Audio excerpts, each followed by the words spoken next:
اب نبی علیہ الصلوۃ والسلام کو دفن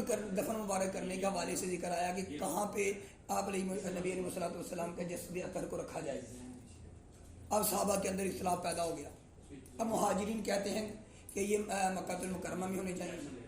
انصار کہتے ہیں کہ یہ مدینہ المنورہ میں ہونی چاہیے,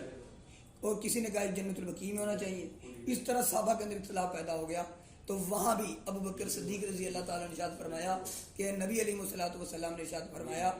کہ جس وقت جو نبی جہاں فوت ہوتا ہے اس کی قبر مبارک وہی ملتی ہے. اگر ابو بکر اس وقت امیر نہ ہوتے اور اسی طرح بھی صحابہ کے اندر لڑائی پڑ جاتی, تو یہ بعد میں ہر چیز نے دیکھا کہ اس وقت فوراً خلیفہ بننا ضروری تھا. نبی علیہ الصلوۃ والسلام کو دفن مبارک کرنے سے پہلے خلیفہ بننا ضروری تھا, تو لہذا ابو بکر صدیق رضی اللہ تعالیٰ عنہ کو خلیفہ بنایا گیا. پھر نبی علیہ الصلوۃ والسلام کو جب دفن مبارک کر دیا گیا کہ آپ علیہ الصلوۃ والسلام اس دنیا سے جب رخصت ہو گئے, دفن مبارک کرنے کے بعد سارے معاملہ طے پا گئے, تو ابو بکر صدیق رضی اللہ تعالیٰ عنہ نے اس وقت بھی آ کر خطبہ ارشاد فرمایا. اور تیسرا اعتراض یہ کیا جاتا ہے کہ حضرت علی المرتضی رضی اللہ تعالیٰ عنہ نے نبی حضرت ابو بکر صدیق رضی اللہ تعالیٰ عنہ کی بیعت نہیں کی تھی, وہ ان کے خلاف تھے, اس وجہ سے بیعت نہیں کی. پہلی بات تو یہ کہ حضرت علی المرتضی رضی اللہ تعالیٰ عنہ نے بیعت اس لیے نہیں کی کہ وہاں بنو سعدہ کے اندر وہ موجود ہی نہیں تھے, وہ تو کفن دفن کے اندر مصروف تھے, اپنے گھر کے اندر موجود تھے, نبی علیہ الصلوۃ والسلام کے پاس وہاں سارے معاملہ طے کر رہے تھے, تو اس وقت موجود نہیں تھے. دوسری روایت کے اندر آتا ہے کہ حضرت علی جب واپس آ گئے تو اس کے بعد جب خطبہ دیا تو نبی ابو بکر صدیق رضی اللہ تعالیٰ نے جب دیکھا تو دیکھنے کے بعد ارشاد فرمایا کہ مجمع کے اندر زبیر رضی اللہ تعالیٰ نظر نہیں آ رہے, جو کہ نبی علیہ الصلوۃ والسلام کے پھوپھیزاد بیٹے تھے, بھائی تھے, پھوپھی کے بیٹے تھے. تو آپ نے کہا ان کو بلاؤ. جب انہیں بلوایا گیا تو بلوانے کے بعد آپ نے فرمایا آپ کیا چاہتے ہیں, کہ اگر آپ چاہتے ہیں کہ یہ خلافت کا معاملہ ہے یہ تو آپ خلافت لے لیں, اور اگر یہ چاہتے ہیں کہ صحابہ کے درمیان میں کوئی لڑائی جھگڑا کوئی اس طرح کی بات پھیل جائے تو اگر سچ تو زبیر رضی اللہ عنہ ایسی کوئی بات نہیں ہے. فوراً انہوں نے بیعت کی اور آپ نے پھر نظر دوڑائی تو ایک کونے پہ حضرت علی المرتضی رضی اللہ تعالیٰ عنہ تشریف فرما تھے. تو اس وقت آپ رضی اللہ تعالیٰ نے علی رضی اللہ تعالیٰ سے پوچھا کہ آپ نبی علیہ الصلوۃ والسلام کے چچا زاد بھائی ہیں, تو آپ کی بیعت کرنے میں تاخیر کا کوئی معاملہ؟ تو علی المرتضی رضی اللہ تعالیٰ عنہ نے وہاں فوراً بیعت کر لی. اور دوسری 6 مہینے کے بعد دوبارہ بیعت فرمائی ہے. ایک روایت میں آتا ہے کہ دوبارہ وہ یہ بیعت تجدید کی تھی. تو اس وقت حضرت علی المرتضی رضی اللہ عنہ پہلی بیعت فرمانے کے بعد جب 6 مہینے حضرت ابو بکر صدیق رضی اللہ تعالیٰ عنہ پیچھے نمازیں پڑھتے رہے, سارا معاملہ کرتے رہے, تو ابو بکر صدیق رضی اللہ تعالیٰ نے ایک دفعہ پوچھا تو آپ نے عرض کیا کہ میں نمازوں کے علاوہ باقی چیزوں پر ابھی اپنی چادر کو سمیٹ کر رکھا ہوا ہے, ابھی میں اس کو پھیلانا نہیں چاہ رہا. پھر 6 مہینے کے بعد حضرت علی المرتضی رضی اللہ تعالیٰ عنہ نے نبی علیہ الصلوۃ والسلام کے اس خلیفہ رسول حضرت ابو بکر صدیق رضی اللہ تعالیٰ عنہ کے ہاتھ پر بیعت کی, جو کہ دوسری دفعہ بیعت کی تھی.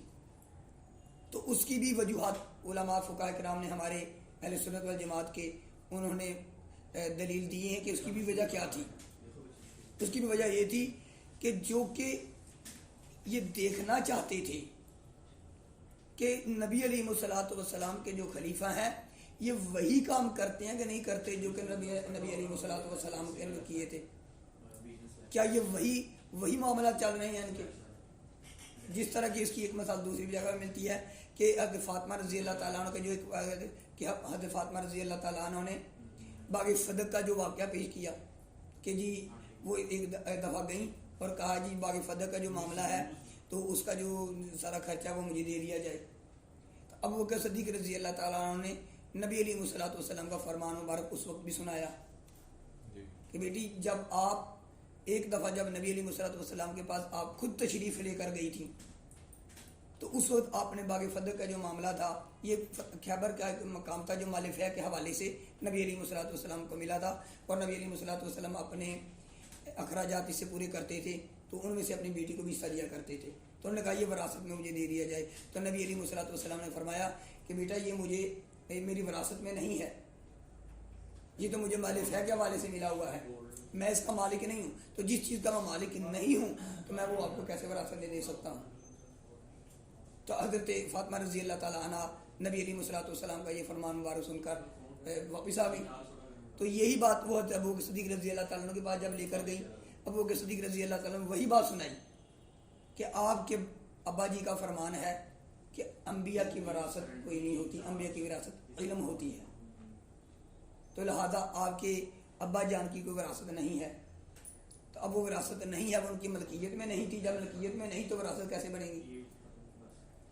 تو اس لیے جب یہ بات سنی تو فاطمہ الزہرا رضی اللہ تعالیٰ عنہ واپس آ گئی.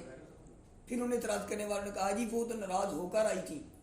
اگر وہ ناراض ہو کر آئی تھی تو جب وہ بیمار پڑ گئی تو حضرت ابو بکر صدیق رضی اللہ تعالیٰ عنہ کی زوجہ محترمہ ان کی تیمارداری کے لیے جایا کرتی تھی،